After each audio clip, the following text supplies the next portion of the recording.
ابتسام الہی ظہیر صاحب، یہ بتائیے کہ احادیث میں اور فقہ میں اس کے لیے عام طور پر مخنث کا لفظ استعمال کیا جاتا ہے، اور مخنث کے لفظ کے استعمال کے بعد پھر اس کے بارے میں مختلف قوانین بنائے گئے ہیں۔ یہ بتائیے کہ جس طریقے سے ڈاکٹر خالد جمیل صاحب نے ابھی ان کے بارے میں بتایا کہ ان میں 3 بنیادی طور پر آپ بڑے بڑے وہ کیٹیگریز کو ڈیوائڈ کر سکتے ہیں، یہ بتائیے کہ مخنث کے اس لفظ کی کیا فقہ میں یا کسی صحیح حدیث میں کوئی تعریف آئی ہے؟ دیکھیں یہ بنیادی طور پر بات یہ ہے کہ جس وقت آپ نے مخنث کا لفظ کیا، ساتھ ہی میرے ذہن میں ایک اور چیز بھی ریکال کیا، قرآن 20 کی آیت کے حوالے سے ہے، وہ اولی الاربۃ من الرجال ہے، ایسے مرد جن کے اندر یہاں پہ جو ہے نا پوٹینسی موجود نہ ہو، چاہے وہ ایج فیکٹر کی وجہ سے موجود نہ ہو یا کسی ڈیفیکٹ کی وجہ سے موجود نہ ہو، اس کا ذکر اللہ تعالیٰ نے سورہ نور کے اندر کیا ہے۔ تو میں یہ سمجھتا ہوں اگر ہم اس کو بھی اس میں اکاموڈیٹ کر لیں تو حدیث طیبہ میں ایک ایسے مخنث کا ذکر آتا ہے جو امہات المومنین کے پاس سے گزرتا تھا، تو رسول اللہ صلی اللہ علیہ وسلم نے اس کو آنے سے نہیں تھا روکا ابتدائی طور پر، لیکن جب یہ بات انڈیکیٹ ہوئی تھی کہ یہ اس قسم کی باتوں میں انوالو ہے جن کا تعلق عام طور پہ مردوں کے ساتھ ہو سکتا ہے، تو اس صورت کے اندر اس کو منع کر دیا گیا تھا۔ اس کی دلچسپیوں کے اندر یہ بات موجود تھی۔ اگر کوئی شخص جس کے اندر پوٹینسی موجود نہ ہو اور اس کا رجحان بھی یہ بات سمجھی جائے کہ اس کا رجحان اس کے فزیکل جو کیفیت ہے اس کا ساتھ ہم آہنگ ہے، مینٹل رجحان بھی، تو اس صورت میں اسلام نے اس کے بارے میں جو فقہی احکامات مدون کیے ہیں، چاہے وہ مردوں کی سائڈ پہ آ رہا ہو چاہے عورتوں کی سائڈ پہ آ رہا ہو، اس سے بنیادی طور پر پردہ نہیں ہے۔ ایسے لوگ خدام کا کام کرنے کی پوزیشن میں یا آنے جانے کی پوزیشن کے اندر جو ہے گھریلو کاموں کے اندر جو ہے رہے ہیں، لیکن میں یہ بات سمجھتا ہوں جس طرح ڈاکٹر خالد جمیل صاحب نے بات کی ہے وہ بات بڑی اہمیت کی حامل ہے۔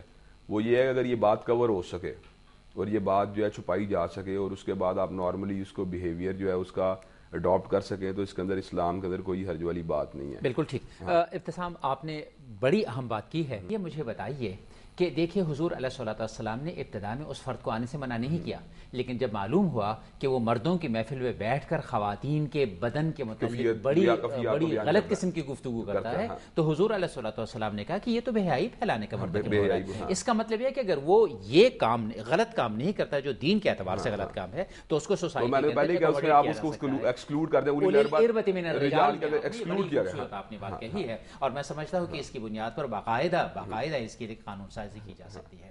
چھوٹا میں بھی فیکٹر اس میں انڈیکیٹ کرنا چاہتا ہوں، اگر ان کی یہ چیز جو اگر کور ہو ذرا ایک منٹ، اس وقت ہمارے ساتھ الماس بابی جو ہیں وہ لائن پر ہیں، تو ان کو لائن پر لے لیتے ہیں اور اس میں گفتگو کر لیتے ہیں۔ الماس بخاری بابی، آپ کو پروگرام میں خوش آمدید۔ بہت شکریہ، تھینک یو۔ آپ نے اپنے لیے ناچ گانے کا یہ شعبہ جو ہے یا انڈسٹری اس کو اختیار کر لیا ہوا ہے، کیا آپ اپنے ہاں کچھ اس طرح کی مہم نہیں چلا سکتے کہ یہ لوگ سوسائٹی کے اندر سوسائٹی کا حصہ بن کر رہیں اور مختلف دوسرے پیشے جس طریقے سے لوگ اپناتے ہیں اس طریقے سے یہ بھی اپنا لیں؟ دیکھیں ابراڈ میں تو یہ ہے، دوسری کنٹریز میں تو یہ ان کے رائٹس بھی ہیں، ان کو وہ وظیفہ بھی ملتا ہے، اسکالرشپ بھی ملتی ہے، سارا کچھ ہوتا ہے، لیکن انفارچونیٹلی یو کین سے کہ سب کانٹیننٹ جب اکٹھا تھا تو ادھر آپشن ہی اور کوئی نہیں تھا۔ مغلیہ دور تھا، ادھر مغلیہ دور میں ان کے محلات میں آپ کو پتہ ہے ان کے زنان خانوں میں نوکریاں ہوتی تھیں، ناچ گانے ہوتے تھے، لیکن جب یہ ختم ہو گیا، وہ ختم ہو گیا بہادر شاہ ظفر کے بعد، تو ان کے علاقے دے دیے گئے۔ اس وقت 200-300 سال پہلے کی بات ہے کہ یہ آپ کا علاقہ ہے، یہ آپ کا علاقہ ہے، یہ آپ کا علاقہ ہے، کہ لوگوں کی خوشیوں میں جائیں اور جا کے اپنے وہ ارننگ منی کا سلسلہ کریں۔ تو اس وقت سے یہ سارا سلسلہ سب کانٹیننٹ میں یہی چل رہا ہے کہ لوگوں کی خوشیوں میں جانا، ناچ گانا کرنا اور اپنا روزی کمانا۔ ہم نہیں ہیں، دیکھیں اور بھی لڑکیاں بھی ہیں، اسٹیج کی ہیں، فلم کی ہیں، دوسری بھی ہیں، وہ بھی ناچ گانے سے کماتی ہیں۔ تو ہمارا اس دور کا ناچ گانے کے لوگ خوشیوں میں جاتے ہیں، دعا دیتے۔ دوسری بات آپ نے یہ کہی کہ سوسائٹی میں یہ کوئی اور ہو تاکہ یہ کر سکیں، تو سوسائٹی نے تو شروع سے ہی ہمارے ساتھ نگلیکٹ کیا ہے، ہمیں اگنور کیا ہے، ٹالریٹ ہمارے ساتھ کیا ہے، صحیح سلوک نہیں کیا، ان لوگوں نے ہمیں قبول ہی نہیں کیا، ایکسیپٹ ہی نہیں کیا، اویئرنیس ہی لوگوں کو نہیں آئی کہ ہم لوگوں سے نفرت کرتی رہی ہے سوسائٹی۔ گھر میں بچہ پیدا ہو گیا تو گھر والوں نے اس کو اتنا تنگ کیا کہ اس کو گھر چھوڑنا پڑا، کہ اتنے اس پہ جملے کرتے، اتنا اس کو ذلیل کیا محلے والوں نے، گھر والوں نے، کہ اس کو اپنا شہر ہی چھوڑنا پڑا۔ تو سوسائٹی میں فرسٹ آف آل تو یہ اویئرنیس کی ضرورت ہے کہ سوسائٹی ہمیں as a human being treat کرے اور ایکسیپٹ ہمیں کرے۔ اس کے بعد آپشنز دوسرے شروع ہوتے ہیں ہمیں نوکریوں کا یا ایکسیپٹنس کا، تو جو سب سے پہلے تو یہ فالٹ ہے ان کا کہ یہ ہمیں قبول کیوں نہیں کرتے. یہ بتائیے، آپ نے سب سے پہلے تو اس بڑے مسئلے کی طرف نشاندہی کی، کیا اس کے علاوہ بھی آپ کے کچھ مسائل ہیں جن کی طرف آپ یہاں نشاندہی کرنا پسند کریں گے؟ دیکھیں ہمارے مسائل تو یہ ہیں کہ ہم اگر ٹریولنگ کر رہے ہیں تو ادھر لوگ روٹنگ کر رہے ہیں، ہاسپٹل میں تو ادھر لوگ مذاق کر رہے ہیں کہ یہ دیکھیں جی یہ بھی بیمار ہو گئے ہو، آپ بھی بیمار ہو گئے ہیں، تھانے اپنی کمپلینٹ کروانے گئے تو پولیس پوری مذاق اڑا رہی ہوگی، او جی تسی پڑے گئے ہو. مطلب اس طرح کے اتنے ہمارے ساتھ مسائل ہیں. اور آئی ڈی کارڈ کا ہمارا یہ مسئلہ ہے کہ ہمیں دیکھیں آئی ڈی کارڈ کا یہ ہے کہ اوپر ہماری تصویر عورت کی لگی ہوئی ہے، کوئی پہچان نہیں سکتا، نیچے لکھا ہوا ہے مرد. تیسرا صنف کا کھانا ہونا چاہیے کہ جس میں خواجہ سرا لکھا جائے ہمارا. تیسرا یہ کافی ہمارے اس طرح کے مسئلے ہیں. پہلے سوسائٹی کو ہمیں قبول کرنا چاہیے، ہمارے گھر والوں کو ہمیں قبول کرنا چاہیے، ہمیں تنگ نہیں کرنا چاہیے. اللہ تعالیٰ کی ہم پیدائش ہیں. کون ہم انوانٹیڈ فیلوز ہیں، کوئی کہتا ہے ہمارے گھر بیٹا پیدا ہو، کوئی کہتا ہے بیٹی پیدا ہو. ہمارے لیے کسی نے کبھی دعا نہیں کی کہ ہمارے گھر میں کوئی خواجہ سرا پیدا ہو. ہم ایکسیپٹ کرتے ہیں کہ ہم انوانٹیڈ ہیں، لیکن ہمارے ساتھ اس طرح کا سلوک نہ کیا جائے، اسی طرح کیا جائے جیسے ہم انسان تو ہیں نا، اشرف المخلوقات میں ہمارا ذکر تو ہے نا، ہمیں جانور نہیں. اللہ کا لاکھ لاکھ شکر ہے اللہ تعالیٰ نے ہمیں جانور پیدا نہیں کر دیا، پھر بھی اللہ تعالیٰ نے ہمیں. بہت شکریہ الماس بخاری، اور میں اسپیشلی آپ کو اپریشیٹ کرنا چاہوں گا کہ آپ نے بہت خوبصورت طریقے سے اپنا نقطہ نظر اور اپنا مواقف اور اپنے حقوق کے لیے آپ نے بھرپور طریقے سے آپ نے یہاں اپنے نقطہ نظر کو بیان کر دیا ہے. جی اب ڈاکٹر خالد جمیل صاحب، الماس بخاری کی بات ہم نے سن لی اور ایگزیکٹلی یہ وہی باتیں ہیں کہ جن کے متعلق ہم یہاں گفتگو کر رہے ہیں. یہ مجھے بتائیے کہ یہ تو پیدائشی انوملی ہے، یہاں ہمارے یہاں عام طور پر یہ بھی ایک تاثر ہے کہ کچھ لوگ اپنے آپ کو ہجڑا بنا لیتے ہیں.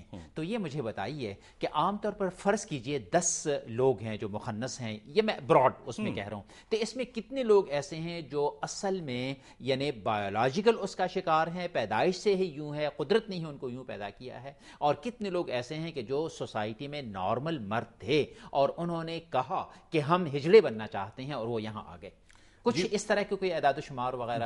آئی تھنک اعداد و شمار تو شاید نہ ہو، لیکن بابی کی جو باتیں سنی ہیں ان میں ایک تو بڑی پرومیننٹ بات جس کا آپ کے سوال سے لنک ہے کہ زیادہ تر یہ لوگ جو ہیں یہ لوگوں کو خوش کرنے کے لیے گانا بجانا اور اس میں چلے جاتے ہیں. اور یہ اب سے نہیں ہے، یہ آپ چلے جائیں تو پرانے مغلوں سے بھی پہلے جو تاریخ ہے اس میں آپ کو نظر آتا ہے. اب یہ ایک بڑا اچھا ذریعہ آمدن بن گیا ہے اور شاید یہی وہ واحد پیشہ ہے جس میں لوگ ان کو ایکسیپٹ کرتے ہیں. ایگزیکٹلی. اب میں آپ کو بتاؤں کہ ہمارے دیہی علاقوں میں آپ چلے جائیں، خاص طور پہ جو گاؤں کے علاقے ہوتے ہیں، ان کے اندر جو لڑکے بلوائے جاتے ہیں ناچنے کے لیے وہ بیسیکلی خواجہ سرا نہیں ہوتے. اچھا، جو آپ نے سوال کیا، they are biologically and even otherwise males. اچھا، لیکن وہ میک اپ کرتے ہیں، وہ بال بڑے بڑے کٹواتے ہیں اور رکھواتے ہیں اور وہ سر کو جس طرح گھماتے ہیں، تو because that is a very easy way to earn money. تو اس طرح کچھ لوگ تو اس پیرائے میں آ جاتے ہیں. بالکل ٹھیک. کچھ لوگ نفسیاتی امراض کا شکار بھی ہوتے ہیں.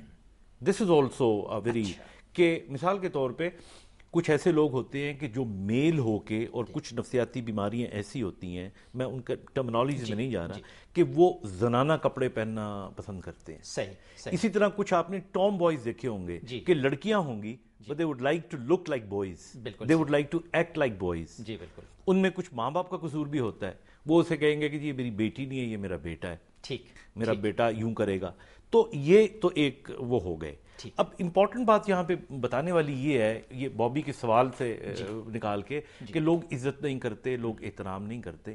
میں سمجھتا ہوں کہ اس کی بنیادی وجہ یہ ہے کہ اس پیشے میں اگر آپ تاریخ میں ایک دفعہ پھر چلے جائیں تو پرانے زمانے میں جو بہت جنگیں ہوا کرتی تھی، ان میں جو خواجہ سرا ہوا کرتے تھے ان کو تیر انداز کے طور پہ استعمال کیا جاتا تھا. اچھا، یعنی they were not the people fighters کے جو سوڈ سے لڑیں، وہ ان کو تیر اندازوں کے طور پہ، ان کو لانگریوں کے طور پہ. اور یہ جو لفظ آپ نے سنا ہے نا خانسامہ، یہ لفظ نکلا ہے خانِ سامہ سے.